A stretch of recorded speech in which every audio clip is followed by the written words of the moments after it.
Bonjour, que la paix soit avec vous. Si vous êtes curieux de comprendre le sort qui est réservé à notre terre, vous avez raison, car l'information est un pouvoir. Dans un avenir proche, rien ne sera plus comme avant. La civilisation telle que nous la connaissons aujourd'hui va drastiquement changer. Et ce n'est pas de la fiction. Dans cette vidéo, nous verrons les grandes lignes de l'histoire du monde jusqu'à la fin du règne humain sur Terre. Comment tout cela a commencé et où nous en sommes aujourd'hui. Ceci est la deuxième partie de la prophétie de la destinée du monde. Vous pouvez donc suivre la première partie. Abonnez-vous à la chaîne si ce n'est pas encore fait et donnez-nous un énorme pouce bleu pour nous encourager. Merci. Tout commence en Babylone avec le roi Nebuchadnezzar ou Nabucodonosor, intronisé le 23 septembre en l'an 605 avant Jésus-Christ. C'est lui qui représente la tête d'or. Ceci se passe au cours d'une période que les historiens appellent l'Empire néo-babylonien, comprise entre 626 et 539 avant Jésus-Christ. Cette époque marque le sommet de la puissance babylonienne. Une nuit sur sa couche, le roi, à l'apogée de son règne, était anxieux par rapport à l'avenir, se demandant ce qui arrivera après ces temps-ci. Au cours de la même nuit, l'Éternel va lui donner la réponse à ses préoccupations au travers d'un songe prophétique qui retrace les grandes lignes de l'histoire du monde jusqu'à la fin du règne humain sur terre. Le royaume qui a suivi Babylone était l'empire des Mèdes et des Perses. L'événement arrive en l'an 539 avant Jésus-Christ. Le passage du royaume de Babylone au royaume des Mèdes et des Perses a été surprenant. Après la mort de Nebuchadnezzar, Beltsazar, son fils, lui succéda comme roi sur Babylone.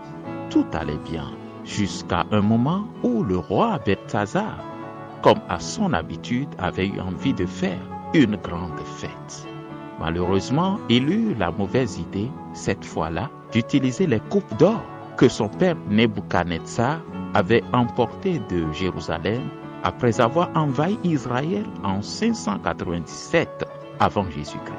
Il faut rappeler que de 604 à 562 avant Jésus-Christ, Nebuchadnezzar avait étendu sa domination sur tout le Proche-Orient et que c'est au cours de cette période que Daniel et ses compagnons, plus connus sous le nom de Shadrach, Meshach et Abednego, ainsi que le peuple d'Israël, vaincu à la guerre, avaient été déportés comme esclaves en Babylone. Toutefois, le roi Nebuchadnezzar avait la crainte de l'Éternel et n'avait jamais osé utiliser les objets d'or emportés comme butin du temple que Salomon avait construit pour le Dieu d'Israël des siècles plus tôt.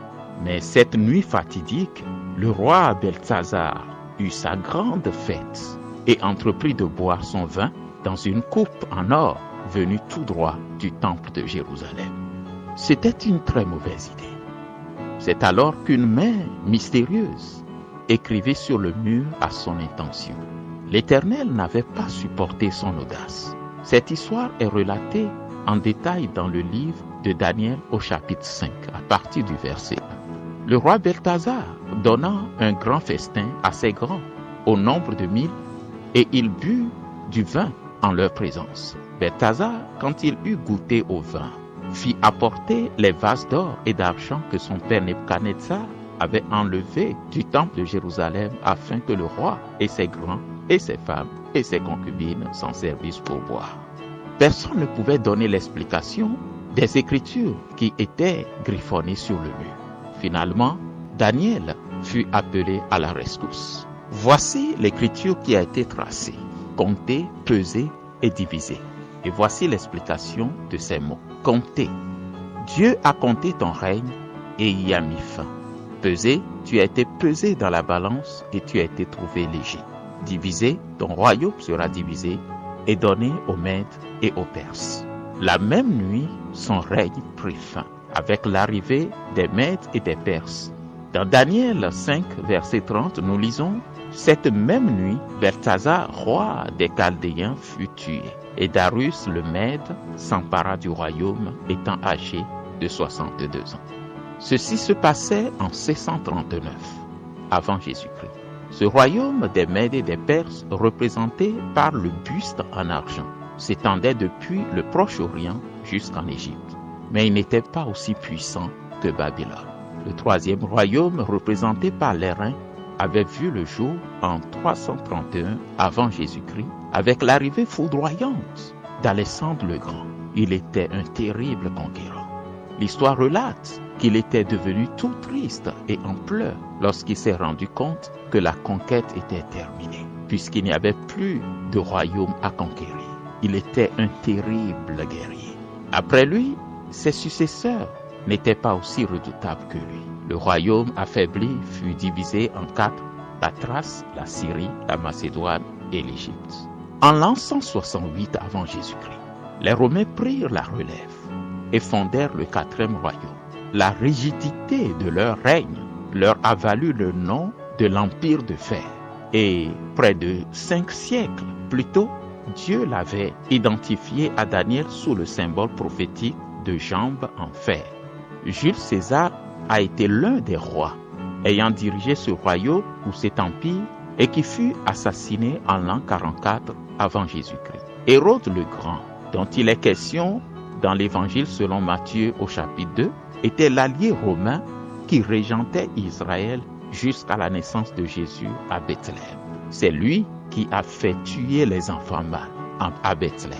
C'est aussi pour cette raison qu'un certain Ponce Pilate, gouverneur romain, était mêlé à la crucifixion de Jésus. Donc Israël en ce temps-là était également sous domination romaine. Tout comme les empires précédents, le dernier fait de fer mêlé à de l'argile va envahir toute la terre. Et c'est d'ailleurs déjà le cas. Mais cette fois-ci, la configuration est différente. Nous y reviendrons dans la prochaine vidéo. Abonnez-vous et activez la cloche de notification pour ne rien rater. Jésus, avant de monter au ciel, depuis le mont des Oliviers, avait prophétisé la suite des événements jusqu'à la fin. Le reste des détails fut révélé à l'apôtre Jean dans le livre de l'Apocalypse. Nous sommes présentement dans le dernier royaume humain, dans le dernier empire humain. Ce royaume symbolisé par le pied de fer mêlé à de l'argile et qui se joue actuellement dans l'Europe unifiée, connue sous le nom de l'Union européenne, est le tout dernier qui sera remplacé par un royaume établi par Dieu, ce qui équivaut au prochain retour imminent du Seigneur Jésus.